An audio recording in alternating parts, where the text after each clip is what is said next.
경주에 가면 99칸 거대한 최부자 시댁 고택이 있습니다. 과거 매년 농사를 지어서 쌀 1만 가마를 저장했던 거대한 창고도 함께 있습니다. 이 가문은 무려 300년 12대에 걸쳐서 자선을 베풀었던 유명한 가문입니다. 이 가문을 설립한 자가 최진립 장군인데 임진왜란 때 참전을 했고 정유재란 때 혁혁한 공을 세워서 훈장을 받았습니다. 전란 이후 이 피폐한 이 조선을 위해서 무엇을 할 것인가 골똘히 생각하다가 열심히 재산을 일구어서 적선하기로 작정합니다. 그의 아들 최종량은 아버지 재산을 상속받습니다. 그리고 그 시대 본격적으로 농사법을 연구합니다. 농사를 잘 지으려면 거름을 잘 줘야 되겠구나. 시비법을 터득하고, 또한 그 당시 이 벼농사에서 그저 벼를 뿌려서 농사를 지었는데 별도로 모짜리를 잡고 이양법을 진행하는 특수 개발법을 터득하고, 그로 인해서 수양량이 대폭 증대되게 된 것입니다. 3대 최국선은 내가 이 많은 재산, 조선 최고의 부호가 되었으니 어찌할꼬 고민하는 차에 어느 날 한 승려를 만나게 되었습니다. 그런데 이 승려가 이 부잣집을 향해서 혀를 끌끌 차는 거예요. 여러분, 이렇게 엄청난 부자를 보면 참 안됐다, 불쌍하다 1번, 부럽다 2번. 어느 쪽이셔요? 부러워요? 절대 부러우지 마세요. 제가 또 이 얘기를 하게 되는데, 우리 교회도 한국의 4대 재벌 중에 하나 속하는 그 가문의 회장이 오신 적이 있어요.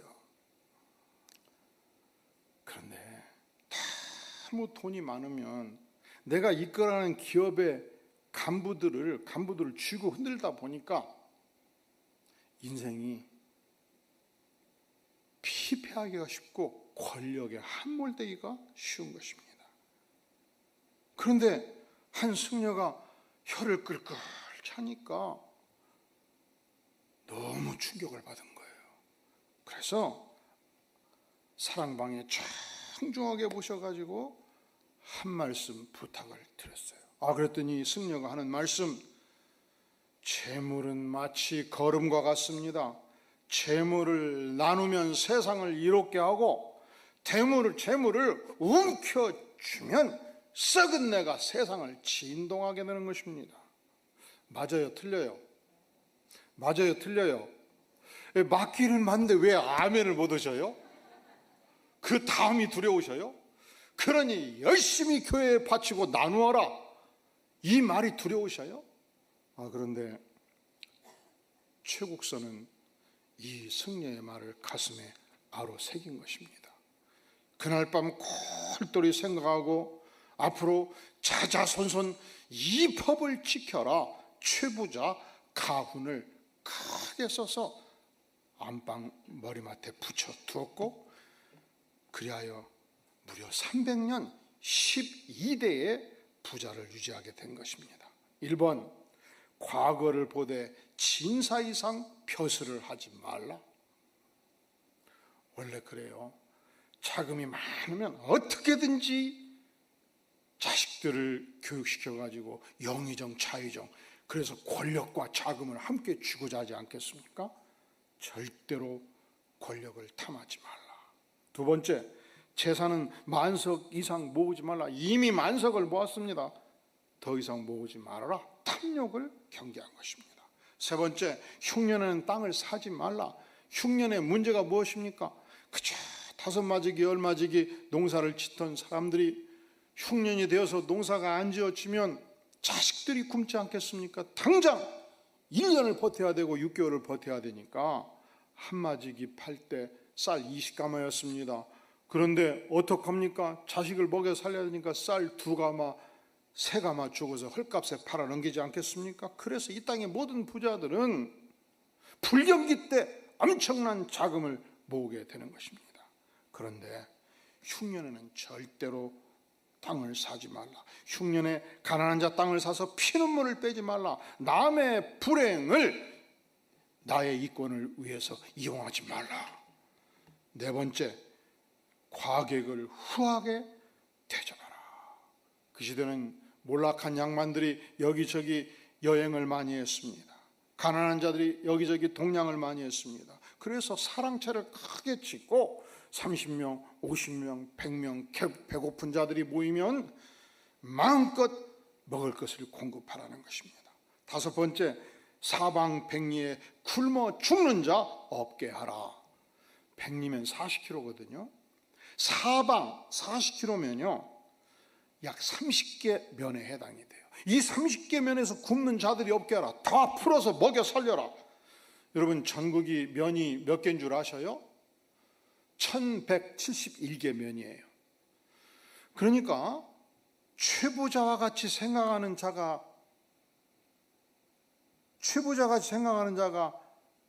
40명만 있으면 전국에서 굶는 자가 없지 않겠습니까? 결국 이 가문의 마지막 인물이 12대 최준이었습니다. 그는 일제시대에 멸망한 조국의 슬픈 모습을 보면서 상당수의 재산을 팔아서 독립운동 자금을 지원했습니다. 상해 임시정부의 실질적인 재정부장을 감당한 것입니다. 해방 후 이 열악한 한반도에서 무엇이 필요한가 골똘히 연구하다가 다음 세대를 교육하는 것이 목숨같이 중요하다는 사실을 알고 모든 재산을 정리해서 영남대학교, 대구 개성학교, 개성대학교를 설립하는데 전액 헌납하고 가문의 문을 닫아버렸습니다. 여러분, 감동이 돼요, 안 돼요? 참 위대한 가문이지요.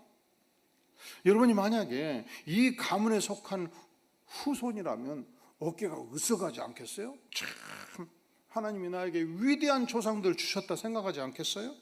아니라고요? 왜 헌납해? 나한테 물려주지. 이게 답답하시다고요? 사랑하는 성도 여러분, 이 땅에서 위대한 가문에 속할 때 우리가 누리는 영광이 있고 축복이 있습니다. 그런데 이와 비교할 수 없는 우리는 하나님의 백성, 천국 자손의 가문에 속한 자가 된 것입니다. 이것은 세상의 위대한 가문과 비교할 수 없는 영광이요 축복입니다. 따라해 볼까요?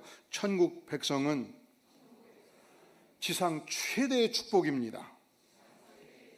천국 백성은 천상 최대의 축복입니다. 사랑하는 성도 여러분, 우리가 천국 백성이 된 것은 지상 최대의 축복이고 천상 최대의 축복이고 양수겹장의 축복이에요. 우리가 어떻게 천국 백성이 되었습니까? 예수 믿고 죄사함 받고 하나님 나라 백성이 되었습니다. 죄사함 받고 하나님의 자녀가 되었습니다. 죄사함 받고 예수 십자가로 구원받고 부활의 축복을 누리는 자가 되었습니다. 믿는 자는 영생을 가졌느니 우리는 죽어도 삽니다. 영원히 사는 인생입니다. 그렇다면 과연 우리가 구체적으로 지상에서 천상에서 우리가 누리는 천국 백성의 구체적인 축복이 과연 무엇인가 묻지 않을 수 없습니다. 오늘 성경은 우리에게 이런 축복을 누린다 선포합니다. 우리 다 함께 1절 말씀 같이 읽어볼까요? 시작. 예수 그리스도의 종이며 사도인 시몬 베드로는 우리 하나님과 구주 예수 그리스도의 의를 힘입어 동일하게 보배로운 믿음을 우리와 함께 받은 자들에게 편지하나니. 이 표현은 베드로 사도가 이 편지를 쓰면서 자신이 누구인가 발신자로서의 신분을 밝히고, 그리고 그 시대에 핍박받고 흩어지는 하나님 나라의 백성들을 향해서 수신자를 구체적으로 너희는 이런 존재라고 표현해주는 일종의 편지의 서신서의 서문이라고 말할 수 있습니다. 시몬 베드로는 믿는 백성으로서 자신을 소개할 때 따라해 볼래요? 예수 그리스도의 종, 예수 그리스도의 종이라고 표현합니다. 우리는 예수 믿기 전에 내가 내 인생의 주인이었습니다. 내가 내 인생을 핸들링을 했습니다. 내가 최선을 다해서 내 인생을 갖고 왔습니다. 그런데 이상하지요. 내가 최선을 다해서 내 인생을 직접 운전을 했는데 한참 살다 보면요, 내가 세상의 종이 될 때가 있습니다. 내가 돈의 노예가 될 때가 있습니다. 내가 사람의 종이 될 때가 있습니다. 내가 내 안에 갇힌 이상한 존재로 바꿔져 있을 때가 있습니다. 내가 내 인생의 주인이 되어서 열심히 내 인생을 핸들링을 했는데 내가 무언가 알 수 없는 새로운 허세, 사단의 세력에 사로잡혀 있을 수 있다는 거예요. 그래서 열심히 살았던 이 땅의 수많은 인생들이 게임 중독에 빠지고 알코올 중독에 빠지고 일 중독에 빠지고 이상한 모습으로 살아가지 않습니까? 내가 내 인생의 주인인 것이 축복인 줄 알았는데 내가 내 인생의 주인인 것이 저주가 되는 것입니다. 그런데 이 죄 많은 인생을 예수님께서 사랑하셔서 대신 십자가의 죽으심으로 내 모든 죄를 용서해 주시고 나를 온전한 하나님의 백성으로 만들어 주셨고, 나에게 하나님만이 행할 수 있는, 전능자 하나님이 수행할 수 있는 위대한 사명을 나에게 부여해 주신 것입니다. 이것이 그리스도의 종이요, 이것이 그리스도의 사명이요, 이것이 그리스도의 여건이요. 그러니까 우리가 그리스도의 종이 된다는 것은 무엇을 말하느냐? 그리스도의 전권 대사가 된다는 것을 의미하는 것입니다. 사랑하는 성도 여러분, 오늘의 시대에 만약에 우리 교인 중에 한 분이 출중한 영어 실력과 국제 정세에 대한 해박한 지식이 있던 관계로 주미 대사로 임명됐다면 제가 교회 전체를 열어서 한번 크게 잔치를 할 거예요. 축복이죠. 이 땅에서 한 국가의 전권 대사만 되어도 축복인데, 하나님께서는 구원받은 백성 한 사람 한 사람을 예수 그리스도의 전권 대사로 이 땅에 파견해 주신 것입니다. 얼마나 큰 축복입니까? 또한 예수 믿는 하나님의 백성들은 어떤 존재입니까? 1절에 보니까 예수 그리스도의 종이며 사도인 시몬 베드로는 우리 하나님과 구주 예수 그리스도의 무엇을 힘입은 존재다? 그리스도의 의를 힘입은 존재다, 그렇게 말씀하지 않습니까? 나라는 존재는 내가 열심히 의롭게 살기를 원했으나, 여러분 인생을 열심히 하나님 없이 살아보세요. 이렇게 저렇게 상처받고 상처 주고 이렇게 저렇게 죄값을 풀리고 다닙니다. 누더기 같은 의를 내 안에 장착하고 쓰레기 같은 의를 내 심령에 쌓아가지 않습니까? 그런데 우리 주님께서 내 모든 쓰레기 같은 의와 죄악들을 십자가에 피 흘리심으로 모두 용서해 주셨습니다. 눈과 같이 희게 만들어 주셨습니다. 여기서 그치지 않습니다. 위대한 하나님의 의를 내 안에 장착시켜 주신 것입니다. 그러니까 천국 백성은 어떤 존재냐? 하나님의 의로 무장한 존재가 되는 것입니다. 또한 바울 사도는 오늘 이 말씀을 통해서 하나님의 백성이 어떤 존재인가 따라해 볼래요? 동일하게 보배로운 믿음을 우리와 함께 받은 자들. 이 표현은 베드로 사도가 그 시대 서신을 받는 자들을 너희는 이런 존재라고 지금 보여주고 있는 거예요. 그것은 하나님의 백성에 대한 표현이었습니다. 동일하게 우리 자신도 사도와 동일하게 보배로운 믿음을 받은 존재가 되는 것이죠. 그러니까 오늘날 우리가 그리스도를 구주로 믿고 하나님을 따르는 백성이 된다는 것은 무엇을 의미하는가? 2000년 전 12명의 제자들이 예수님을 눈빛으로 보고 예수님의 음성을 귀로 듣고 예수님의 진리를 직접 실천하며 살았던 그 위대한 사도적 신앙, 보배로운 신앙을 동일하게 받은 존재라고 말씀을 하는 것입니다. 어떻게 그것이 가능합니까? 사도들은 예수님께 들은 말씀을 깊이 묵상하고 가슴에 담아두었습니다. 그것을 사복음서로 구체적으로 기술을 했습니다. 이 위대한 진리를 신약성경 27권에 기록해 두었습니다. 그리고 하나님의 말씀 39권을 우리에게 허락해 주셨습니다. 사랑하는 성도 여러분, 만약에 하나님께서 우리에게 베드로서 하나만 성경으로 주셨으면 목사는 얼마나 좋겠어요. 베드로후서만 딸딸 외워서 계속 설교하면 끝나요. 지루해도 그거 어쩔 수 없어. 하나님이 베드로후서 하나만 주셨으니까. 그런데 하나님이 66권을 주셨잖아요. 우리가 이 땅을 살면서 누리는 최대의 축복 중에 하나는 이 66권의 성경을 읽고 묵상하고 가슴에 장착하고 암송하고 진리 따라 사는 생애가 되는 것입니다. 우리 안디옥교회에서는 임직훈련할 때 수요반은 디모데 후서 하면은 열심히 일주일에 5시간 이상씩 말씀을 묵상하고 연구하고 기록해서 함께 교육받고 나눕니다. 1년, 2년, 3년, 5년, 6년, 7년을 진행을 합니다. 그래서 66권의 말씀에 정통한 하나님의 백성이 되기를 바랍니다. 이것은 우리 생애의 최대의 축복이에요. 우리가 지상을 생애에 살아갈 때 2가지 건강한 삶을 위하여, 영적으로 정신적으로 육체적으로 건강한 삶을 위하여 2가지가 반드시 필요해요. 첫째는 여러분 식사를 하루에 꼭 가능한 한 3번을 하시기를 바랍니다. 몇 번? 3번. 그리고 꼭꼭 씹어서 30분 정도 식사를 하시면 건강해요. 그러면 하루에 밥 먹는 시간이 몇 시간이에요? 1시간 반. 1시간 반. 여러분 중에서 이틀에 한 번만 밥 먹는 거 있으면 손 들어보세요.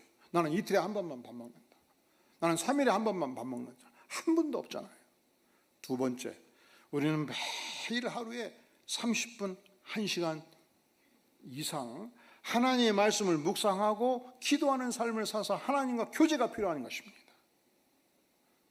그러니까 우리 안디옥교회 성도들은 성경 공부를 개설한다 하면 성경에 그렇게 주보에 나오면 그날 개설이 마감될 수 있기를 바라요. 왜냐하면 하나님의 말씀이 인생의 등불이기 때문에 그렇습니다. 우리는 이 하나님의 말씀을 통해서 사도가 가졌던 그 동일하고 보배로운 믿음을 우리의 심령 안에 장착할 수 있기 때문에 그렇습니다. 이 하나님의 말씀을 장착하는 모든 교회와 모든 백성들은 사도적 교회요 사도적 백성이 되는 것입니다. 오늘날 우리가 서구 구라파를 여행해 보면 너무너무 슬픈 현실을 목도하게 됩니다. 가이드가 말해요. 이 교회가 얼마나 멋있는 교회인가. 거대한 교회고 멋있는 교회입니다. 이 교회에, 이 성당에 속한 성도가 2만 명이라고 말합니다. 그러면 꼭 물어보죠. 주일날은 몇 명은 모입니까? 한 20-30명 모인대요. 교회가 왜 필요합니까? 첫째로 결혼식 할 때 필요하고, 2번째로 세례 받을 때 필요하고, 3번째로 장례식 할 때 필요하다는 거예요. 그리고 성도들은 크리스마스 때 한 번 모이고 부활절 때 한 번 모이고, 그리고 직업을 할 때 종교란이 있으면 거기에다가 기독교인 쓰기 위해서. 그런데 한편 생각하니까 이 모습이 오늘날 한국의 불교 신도와 유사한 개념을 가지고 있어요. 안 믿는 백성과 똑같이 살죠. 근데 언제 달라지죠? 어쩌다 여행하다가 절간이 가면 달라져. 그렇게 먹고 마시고 놀고 부어 마시고 놀고 취해서 살던 친구가 절간만 하고 갑자기 격거려져 가지고 그 거대한 불상 앞에서 막 엎드려 가지고 궁둥이를 쳐들고 절을 하고 경건해져 버리는 거예요. 그리고 나와서 또 신나게 놀고, 일종의 액세서리로서의 종교로 바꿔지는 것이 오늘날 기독교의, 서구 기독교의 모습입니다. 어떻게 그 본질을 회복할 수 있습니까? 하나님의 말씀 앞에 설 때의 본질을 회복할 수 있습니다. 어떻게 우리가 하나님의 백성의 축복을 회복할 수 있습니까? 예수 십자가로 그리스도의 의를 힘입은, 그리스도의 의를 창작한 하나님의 백성이 되고 사도적 신앙, 보배로운 신앙을 회복할 때 우리는 정당한 하나님의 백성이 되는 것입니다. 자, 신자란, 하나님의 백성이란, 천국 백성은 과연 어떤 존재인가? 우리 다 함께 2절 말씀 봉독하겠습니다. 시작. 하나님과 우리 주 예수를 알므로 은혜와 평강이 너에게 더욱 많을지어다. 우리가 하나님을 알면 알수록, 예수님은 깊이 알면 알수록 하나님께서 우리 안에 풍성한 은혜를 주시고 하나님께서 우리에게 인생의 평강을 허락해 주십니다. 은혜란 받을 자격 없는 자에게 하나님이 쏟아 부어주시는 영적인 선물입니다. 그러니까 이 은혜란 세상이 줄 수 없는 믿는 백성에게 주시는 영혼의 선물이고 구원의 축복입니다. 평강은 무엇입니까? 역시 세상이 줄 수 없는 영혼의 평화입니다. 하나님만이 줄 수 있는 아름다운 마음의 평화여 천국의 삶의 평화입니다. 우리가 예수 믿기 전에 어떤 삶을 살았습니다. 염려가 많았습니다. 근심이 많았습니다. 인생이 불안했습니다. 내가 어디서부터 와서 어디로 가는지를 모르기 때문에 끊임없이 방황하며 고통하는 인생을 살았습니다. 그런데 하나님 품에 안겼을 때, 예수님의 은혜를 우리가 알게 되었을 때 염려, 근심, 걱정, 불안을 다 예수님의 십자가에 묻어버렸습니다. 내 인생은 새로운 인생이 된 것입니다. 내 마음에 하나님만이 주시는 평화가 임하기 시작했습니다. 동일한 고백을 성 어거스틴이 합니다. 그가 만유교에 빠졌을 때, 그가 세상 쾌락에 빠졌을 때, 그가 하나님을 떠나 있을 때, 그는 세상 그 어디에서도 마음의 평화를 누릴 수 없었노라고 고백합니다.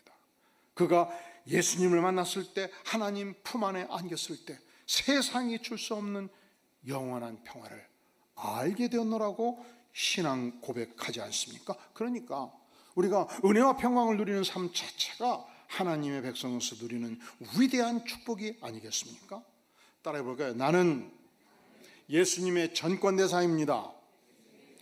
나는 예수님의 의로 무장한 자입니다. 나는 사도적 신앙, 보배로운 믿음을 가진 자입니다. 나는 은혜와 평강을 누리는 자입니다. 자, 우리는 계속 내가 천국 백성에 속할 때 도무지 세상에서 누릴 수 없는 어떤 축복을 우리가 이 땅에서 누리게 되는가를 이 말씀을 통해서 확인해 가는 것입니다. 3절 같이 읽겠습니다. 시작. 그의 신기한 능력으로 생명과 경건에 속한 모든 것을 우리에게 주셨으니 이는 자기의 영광과 더불어서 우리를 부르신 이를 알므로 말미암음이라. 우리가 신앙 고백을 하면 우리를 천국 백성으로 부르신 하나님을 알아가게 됩니다. 예수님의 은혜를 깨우쳐가게 됩니다. 그때에 하나님께서 우리에게 주시는 위대한 축복이 있습니다. 그것은 그의 신기한 능력으로 생명과 경건에 속한 모든 것을 우리에게 장착시켜 주신다는 것입니다. 언제 주십니까? 우리가 예수님을 구세주로 영접할 때 주십니다. 어떻게 주십니까? 오늘 말씀의 4절에 보면 이로써 그 보배롭고 지극히 큰 약속을 우리에게 주셨다고 말씀합니다. 하나님께서 이렇게 약속하셨습니다. 하나님께서 구약 성경을 통해서 예수 그리스도의 실체를 약속하셨습니다. 예수님은 베들레헴에서 탄생한다, 미가서 5장 2절에서 약속했습니다. 예수님은 메시아로서 이런 생애를 사신다, 예수님이 이렇게 죽으신다, 이렇게 부활하신다. 예수님의 전 세계 365가지의 예언을 받고 이 땅에 탄생하셨습니다. 그리고 그를 믿고 따르는 자들에게 생명과 경건에 속한 모든 것을 장착시켜 주신 것입니다. 우리가 믿는 하나님은 국지적인 하나님이 아닙니다. 단지 한반도만 다스리는 하나님이 아닙니다. 단지 천태산에 속한 하나님이 아닙니다. 산신령이 아니에요. 우리 하나님은 전 우주를 창조하신 전능하신 하나님입니다. 할렐루야. 그러니까 그 전능하신 하나님께서 주시겠다고 약속하시면 첫째로 신실하시기 때문에 주시고, 두 번째로 전능하시기 때문에 주십니다. 그러니까 수동적 의미에서 하나님의 백성으로서 우리가 가져야 될 태도는 무엇인가? 생명과 경건에 속한 모든 것을 주신다 약속할 때 우리는 아멘 할렐루야 받으면 되는 것입니다. 두 손을 벌려서 기쁨으로 주신 것을 받는 것입니다. 자, 다시 따라해 볼까요? 나는 예수님의 전권대사입니다. 나는 예수님의 의로 무장한 자입니다. 나는 사도적 신앙을 가진 자입니다. 나는 은혜와 평강을 누리는 자입니다. 나는 생명과 경건에 속한 모든 것을 보유한 자입니다. 자, 오늘 말씀 마지막에서 하나님의 백성이 된다는 것은 무엇을 의미하는가? 4절 말씀 같이 읽어볼까요? 시작. 이로써 그 보배롭고 큰 약속을 우리에게 주사 이 약속으로 말미암아 너희가 정욕 때문에 세상에서 썩어진 것을 피하여 신성한 성품에 참여하는 자가 되게 하려 하셨느니라. 그렇습니다. 우리는 어떤 세상을 살고 있습니까?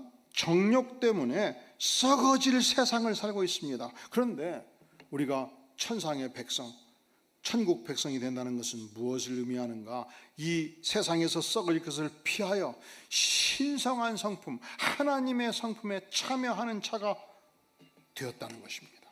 나는 이제 하나님의 사랑을 받고 특별한 존재가 되었습니다. 내 인생은 질그릇의 인생이었습니다. 후패한 인생이었습니다. 죄 많은 인생이었습니다. 누더기 인생이었습니다. 아무도 하나님의 눈으로 볼 때 나는 인정받지 못할 인생이었습니다. 그런데 전능자 하나님은 나를 멸시하지 않았습니다. 나를 무시하지 않았습니다. 나를 도외시하지 않았습니다. 나를 존귀하고 소중하게 여기셨습니다. 그리고 누더기 같은 모든 후패한 죄들을 다 용서해 주시고 나에게 위대한 하나님의 성품을 장착시켜 주신 것입니다. 대한민국과 전 세계에서 가장 값싼 봉투가 이 노란 봉투예요. 무슨 봉투? 노란 봉투. 내 인생이 마치 찢어진 노란 봉투같이 후패한 인생이었어요. 근데 하나님께서 나를 구원하시고 내 안에 소중한 하나님의 성품을 주셨단 말이죠. 그래서 이 하나님의 주신 성품을 쫙 열어보니까 손 목사님 뭐라고 써있어요? 예? 크게. 예. 뭐라고 써있어요? 뭐라고 써있어요? 근데 제가 5,000조 원 이렇게 써볼까 생각해 봤어요. 근데 개념이 안 잡혀. 근데 여러분들이 금방 1,000억 원 했더니 막 눈이 반짝반짝하네. 개념이 잡힌단 말이죠. 이 교회가 건축비 전체 해서 한 100억 원 정도 들어갔거든요. 그러면 이 교회 몇 개예요? 1,000억 원이면 10개. 개념이 잡히잖아요. 그런데 이 교회당 10개 주는 것과 비교할 수 없는 위대한 축복을 하나님께서 우리 심령 안에 성품으로 장착시켜 주셨다. 비교할 수 없는 영적인 선물이다. 그렇게 말씀하지 않습니까? 유교 사변 때 임종덕이라는 인물이 있었습니다. 유교 사변이 났는데 이제 초등학교 5학년 6학년 되었을 때 공산당들이 내려가지고 아버지 어머니를 내가 보는 앞에서 총살을 시켜버린 거예요. 고아가 돼버린 거예요. 갑자기 천혜의 고아가 되어서 먹고 살 길이 없으니까 서울역 앞에 있는 염천교에 기어 들어갔더니 거기에 고아들이 함께 모여서 동양지런 걸 같이 나누어 먹게 된 것입니다. 그리고 보니까 굶주린 모습을 보면서 열심히 여기 깡통을 주다가 하나씩 다 안겨주고, 그리고 동생 형들이 동양을 가져오면 똑같이 나눠주고, 말하자면 거지 대장이 되었는데 29명이었습니다. 어떻게 열심히 부지런히 동양일을 했는지 여기저기서 고아들이 몰려들다 보니까 순식간에 130명 가까이 된 거예요. 근데 어느 날 여기서 한 놈이 죽고 저기서 한 놈이 죽고 눈을 뒤집어 보니까 이게 질병인지 영양실조인지 너무 가슴이 아파갖고 도무지 동양에서 얘네들을 살려낼 수 없으면 어떻게 하냐. 그래서 그때 부자들이 장충동에 많이 살았는데 밤 1시, 2시 되면 살짝 일어나가지고 장충동 부잣집에 들어가서 금덩이 하나 가지고 목걸이 하나 가지고 팔아가지고 항생제고 뭐시고 다 약국에 가서 약을 사가지고 먹였더니 죽을 동생들이 막 살아나는 거예요. 어느 날 도둑질도 하고 소매치기도 하는데, 여러분 소매치기는 그 시대 어디 가면 하기가 좋아요? 물 만났다. 응? 물 만났다. 어디 가면? 서울역. 왜냐하면 그 시대는 아들이 손주를 낳았다, 아들을 낳았다면 할아버지가 전주에서 병원비 300만 원, 며느리 경력금 300만 원, 아들 하사금 300만 원 탁 여기에 전대를 차가지고 현금을 쫙 묶어가지고 어디로 가요?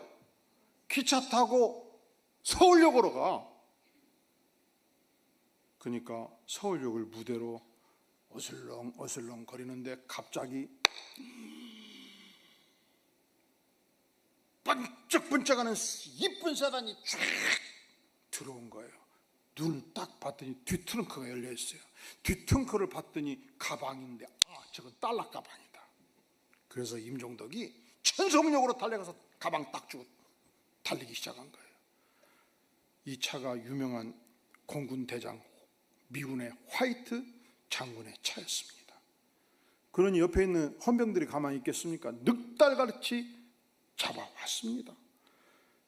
야, 이 녀석아, 할 일 없어 이런 일 하느냐?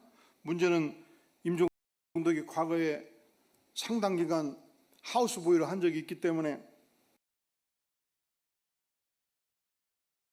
약간의 영어를 알아들은 거예요. 장군이 말하기를 가방만 뺏고 경찰에 인계하라. 그러니까 그냥 임종덕이 막 완전히 엎드러져 가지고 장군의 옷을 붙잡고, 절대로 경찰에 넘기면 안 됩니다. 내가 경찰로 가면은 내 돌보는 130명이 굶어 죽습니다. 절대로 그렇게 하시면 안 됩니다. 그래서 이게 무슨 말인가 듣다가 현장을 파견해 보니까 염천교 밑에서 거지들이 득실득실 하잖아요. 명합니다. 저들 전체를 미군 공군부대 소속 고아원에 넣어서 씻기고 먹이거라. 임종덕, 너는 내가 머무는 곳에서 하우스보이를 하거라. 당시 화이트 장군은 조선 호텔에 머물고 있었습니다. 그 결과 130명 고아들이 먹고 살게 되었고, 임종덕은 영어를 배우고 또 화이트 장군을 섬기면서 열심히 하우스보이 역할을 하게 된 것입니다. 1년이 지나고 1년 반이 지났을 때 드디어 화이트 장군은 미국으로 송환이 되었습니다. 떠나는 그날 임종덕에 말합니다. 내가 너를 양자로 입적했다. 같이 미국으로 가자. 그가 미국에 들어가서 명문 사립고를 진학했고, 그리고 그가 하버드 대학을 진학했고 드디어 국제 정치학 박사학위를 받은 것입니다. 하버드에서 박사학위를 수여하는 그날 화이트 장군은 마카에 있는 자기 동료와 부하들에게 이 사실을 알렸습니다. 공군의 수많은 장성들이 하버드로 몰려들기 시작했습니다. 하버드대의 기록에 남기를 그날이 하버드 개교 이래 최고의 별들의 잔치였다. 기록을 남기고 있는 것입니다. 묻겠습니다. 어떻게 염천교 밑에서 거지 대장으로 살던 자가 도대체 무슨 연고로 하버드 대학의 박사학위를 받을 수 있었는가? 양아버지 화이트 장군 한 사람을 만남으로 그 인생이 바꿔졌지 않습니까? 그러면 그는 어떤 축복을 누렸습니까? 세계 최고의 학문 하버드 대에서 정치학 박사학위를 받은 축복을 누렸지요. 그리고 양아버지를 통해서 예수님을 믿고 창조 하나님을 알고 주님을 섬기는 위대한 천국 백성이 된 것입니다. 모두 따라해 볼까요? 나는 예수님의 전권대사입니다. 나는 천국의 전권대사입니다. 나는 예수님의 의로 무장한 자입니다. 나는 사도적 신앙을 보유한 자입니다. 나는 은혜와 평강을 누리는 자입니다. 나는 생명과 경건에 속한 모든 것을 보유한 자입니다. 나는 신의 성품에 참여한 존재입니다. 기도하겠습니다. 영광의 주님, 천국 백성으로서 부활의 증인으로서 이 땅을 살아갈 때 주님 언제나 나의 하나님이 주신 위대한 신분을 기억하며 하나님의 영광을 위해 사는 복된 생애 되게 도와주시옵소서. 예수님의 이름으로 간절히 기도하옵나이다. 아멘.